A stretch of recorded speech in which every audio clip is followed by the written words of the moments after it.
નમસ્કાર દોસ્તો, વિડીયોમાં ફરી એક વખત તમારું સ્વાગત કરું છું।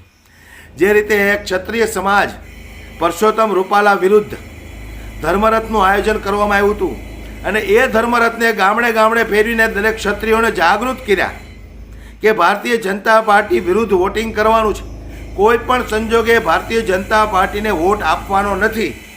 ત્યારે એ ધર્મરથ ફરતા ફરતા ફરતા ખોડલધામ પહોંચ્યો। ત્યાર પછી પીટી જાડેજાએ જે નિવેદન આપ્યું છે પાટીદાર સમાજને લઈને, એ નિવેદન આપણે સાંભળવું છે। પણ પીટી જાડેજાએ એક તરફ પરસોત્તમ રૂપાલાનો આભાર માન્યો છે અને શા માટે આભાર માન્યો છે, આવો આપણે એ સમગ્ર નિવેદન સાંભળીએ। જે રીતે પીટી જાડેજાએ પાટીદાર સમાજને લઈને આ વાત કરી છે, પણ વિડીયો પૂરો સાંભળજો, તમને પણ ખ્યાલ આવી જશે કે પીટી જાડેજા ભારતીય જનતા પાર્ટીને સમર્થન કરવાની વાત કરે છે કે ભારતીય જનતા પાર્ટી વિરુદ્ધ વોટિંગ કરવાની વાત કરે છે। આવો આપણે સાંભળીએ પીટી જાડેજાનું આ નિવેદન। આજે 9 દિવસથી અમારો રથ સમગ્ર જિલ્લાની અંદર, તમામ તાલુકાની અંદર, ગામોની અંદર અને 2 દિવસ રાજકોટ શહેરના વોર્ડ 18 વોર્ડમાં ફરી અને આજે મા ખોડલના ધામમાં રથયાત્રાની પૂર્ણાહુતિ કરવાની હતી।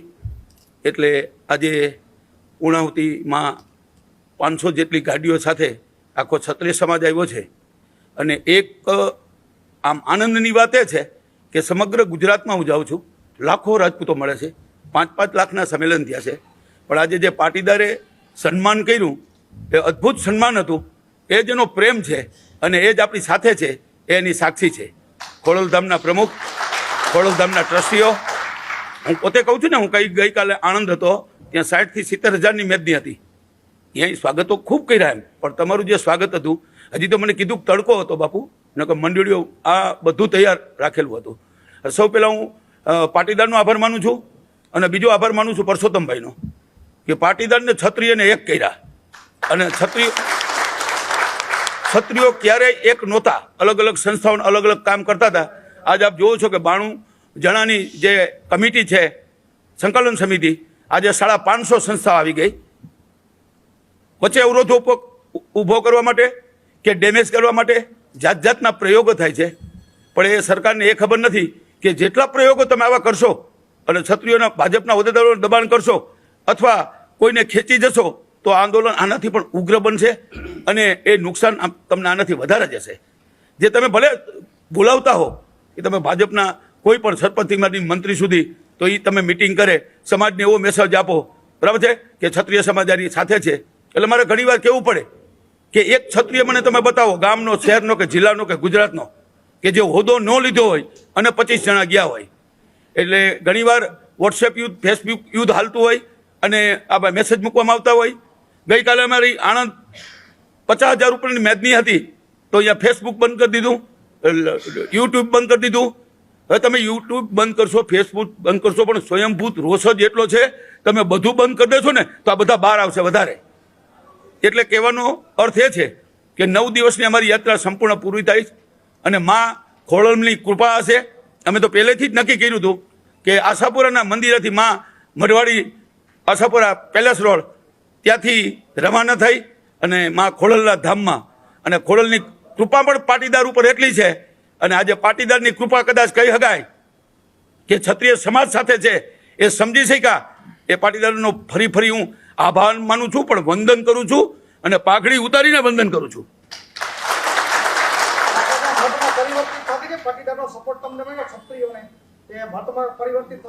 થાય જ ને, આ સપોર્ટ તો મેં આપને કીધું કે આ સપોર્ટ જો ખુલ્લેઆમ સપોર્ટ છે, ખાનગી મિટિંગ નથી, બરાબર છે।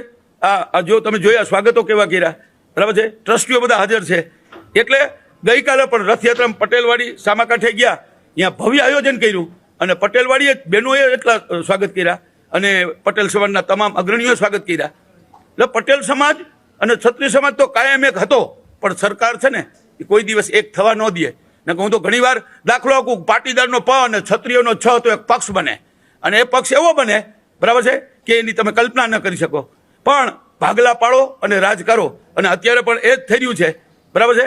અંદરો અંદર વાદ વિવાદ થાય, અંદરો અંદર ખેંચાખેંચી થાય, એવું હમણે છેલ્લા 4 દિવસથી ચાલુ થયું છે।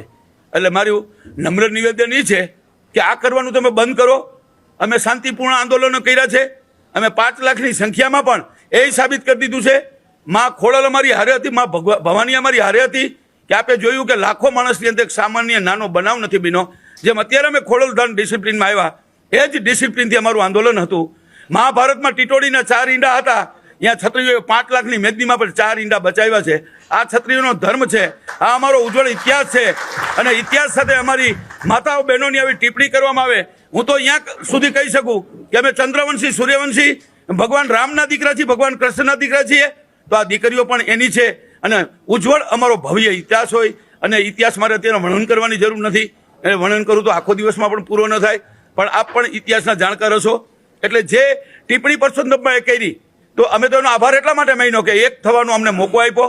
અને બીજું આમાં કોઈ એવું નથી કોંગ્રેસીકરણ કે ભાજપકરણ. અમે જે કાંઈ છે ક્ષત્રિય આંદોલન ચલાવીએ છીએ એ ગામડાના ચૂલા સુધી જે રોષ છે એ આપ જોઈ રહ્યો છો, બરાબર છે. અને સ્વયંભૂત લાખો માણસો જ્યારે ભેગા થાય, આણંદ જેવા એક જિલ્લામાં હજારોની સંખ્યા થાય, એ સ્વયંભૂત થાય.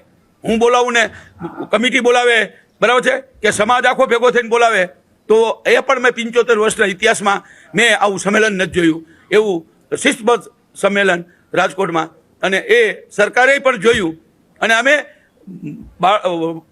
વડીલોને અને યુવાનો દ્વારા થોડા આગ બબૂલા હોય ને એને પણ અમે ભવાનીના સોગંદને સમજાયા છે કે કાયદાની મર્યાદામાં ક્ષત્રિયને શોભે એ રીતનું આંદોલન હોવું જોઈએ. અને આ આંદોલને આપણે કોઈ ગેરમાર્ગે જવાનું નથી, વોટ્સએપમાં આવવાનું નથી, ફેસબુકમાં આવવાનું નથી. અને ગઈકાલે તમે કહી દીધું કે 5 દિવસ સુધી વોટ્સએપ ને ફેસબુક જોતા જ નહીં, જો તો જવાબ દેવાનો થાય ને. આપણે એક મહિના છીએ અને તોડવાના પ્રયાસો થશે, પણ એ પ્રયાસો અમે આપણે નજર કરવાની નથી. ઘણા રાજવીઓએ આજે મોદી સાહેબ ગુજરાતમાં છે તો સમર્થન આપ્યું છે, ભાજપને મતદાનમાં પણ સમર્થન આપવાનો વાયદો કર્યો છે, તો એને ક્ષત્રિય સમાજ કઈ રીતે જોવે? જો રાજા રજવાડા કદાચ ભેગા કર્યા હોય ઠાકોર સાહેબે, બરાબર છે, તો ઠાકોર સાહેબ ભાજપમાં સાહેબ જાણો છો, એટલે ભાજપને પ્રયાસ કરવાનું આવું કીધું હોય, બરાબર છે. અમે તો ક્ષત્રિયોની એક જ વાત છે, રાજા રજવાડા તમે મળો, તમે ભાજપના સરપંચથી મંત્રી સુધી મળો, તમે અમારી સાથે ન રહ્યો, તમે તમારું કામ કરો, અમે અમારું કામ કરી, તમે રાજકીય છો, અમે સામાજિક છીએ. અને આ જે ટિપ્પણી છે ને એ રાજા રજવાડાઓનું કીધું છે, ગિરાસદારો ને ભાઈહતોનું નથી કીધું. ઘણા રાજવીઓએ આજે મોદી સાહેબ ગુજરાતમાં છે તો સમર્થન આપ્યું છે, ભાજપને મતદાનમાં પણ સમર્થન આપવાનો વાયદો કર્યો છે, તો એને ક્ષત્રિય સમાજ કઈ રીતે જોવે? જો રાજા રજવાડા કદાચ ભેગા કર્યા હોય ઠાકોર સાહેબે, બરાબર છે, તો ઠાકોર સાહેબ ભાજપમાં સાહેબ જાણો છો, એટલે ભાજપને પ્રયાસ કરવાનું આવું કીધું હોય, બરાબર છે. અમે તો ક્ષત્રિયોની એક જ વાત છે, રાજા રજવાડા તમે મળો, તમે ભાજપના સરપંચથી મંત્રી સુધી મળો, તમે અમારી સાથે ન રહ્યો, તમે તમારું કામ કરો, અમે અમારું કામ કરી, તમે રાજકીય છો, અમે સામાજિક છીએ. અને આ જે ટિપ્પણી છે ને એ રાજા રજવાડાઓનું કીધું છે, ગિરાસદારો ને ભાઈહતોનું નથી કીધું, બરાબર છે. છતાં ક્ષત્રિય સમાજ આટલો ઉગ્ર બન્યો હોય તો અમે તો એમ માનીને કે રાજા રજવાડા અમારા પિતા જ હતા. ભગવાન રામ હોય કે કૃષ્ણ હોય તો પછીની વાત છે. મહારાણા પ્રતાપ ને શિવાજી ન હોત તો આ હિન્દુ રાષ્ટ્ર ન હોત. તો ઇતિહાસની તમે નોંધ લ્યો ને ગમે તો બકવાસ કરો અને એ બકવાસ સહન કરવાનું માફી માંગવાથી એ હરગીજ ના બને. આ મારો રોષ નથી, આ સમગ્ર ક્ષત્રિયનો રોષ હું ઠાલવું છું તમારી વચ્ચે, બરાબર છે. ગામે ગામ એક એક ઘર સુધી એટલે અમે પ્લાનિંગે એવું કર્યું છે, મતદાને એવું થશે. હવે પાટીદારે અમારી સાથે છે, બરાબર છે. પરસોત્તમભાઈ અમારો મુદ્દો એક જ હતો, બે સમાજ વચ્ચે નહોતો, પાટીદાર ને ક્ષત્રિયોનો નહોતો, બરાબર છે, કે રાજકીય પક્ષ પણ નહોતો, માત્ર એક વ્યક્તિ હતી. એક વ્યક્તિને સાચવવા માટે ભાજપને આટલું નુકસાન જાય, ક્ષત્રિય સમાજનો આટલો રોષ. પરસોત્તમભાઈ જે માફી માગી એ માફી પણ આપ જાણો છો કે દિલથી નથી માગી. મારા પક્ષને નુકસાન જાતું હોય તો હું 2 હાથ જોડીને માફી માગું છું. જો એને એવી માફી માગી હોય ને કે મારી માતાઓ બહેન દીકરી છે, મારાથી આ ટિપ્પણી થઈ ગઈ, એ ખરેખર હું જિંદગીમાં કોઈ દિવસ આવી ભૂલ નહીં કરું. મારી માતાઓ બહેનોની માફી માગું છું, હું ક્ષત્રિય સમાજની માફી માગું છું. એવા તમે જોયા હશે કે એવા એક પણ શબ્દો નહીં હોય, બરાબર છે. તો અને માફી માગવાની એની જે રીત હતી ને એના પેટમાં પાપ હશે એટલે પાપ પોકાયું. અને અમે તો એનો આભાર માન્યો મા ભવાની માં ખોડિયાર જેની જીભે ગઈ અને અમને આ ખરેખર એક થવાની તક મળી. ઉમેદવારી પાછી ખેંચી લીધો તો આ તક ન મળે. એટલે ફરી વાર પાછો એનો આભાર માની છે કે તમે ઉમેદવારી ન ખેંચી બહુ સારું થયું, તમારી સરકારે ન ખેંચી બહુ સારું થયું, પાર્લામેન્ટરી બોર્ડે ન ખેંચી બહુ સારું થયું. એટલે અત્યારનું આ આંદોલન આપ જે જોઈ રહ્યા છો એ આંદોલન સક્રિય છે. હવે અમે બેટી સુધી જવું છે કે બેટી બચાવો અને બેટી છલકાવો, એક જ મુદ્દાનો કાર્યક્રમ છે. અને અમે જાહેર એવું જ કર્યું છે કે કોઈ સક્ષમ ઉમેદવાર હોય સામે, બરાબર છે, એને મતદાન કરવું.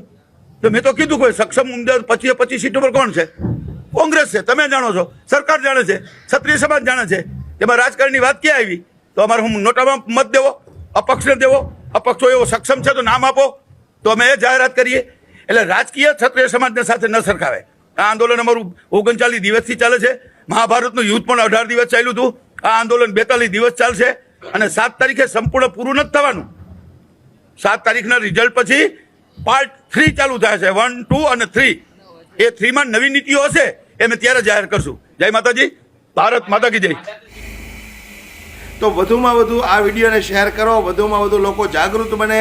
આપણો એ જ ધ્યેય છે. ગણતરીના દિવસો બાકી છે ચૂંટણીના, એટલે જોઈ વિચારીને વોટ કરજો દોસ્તો.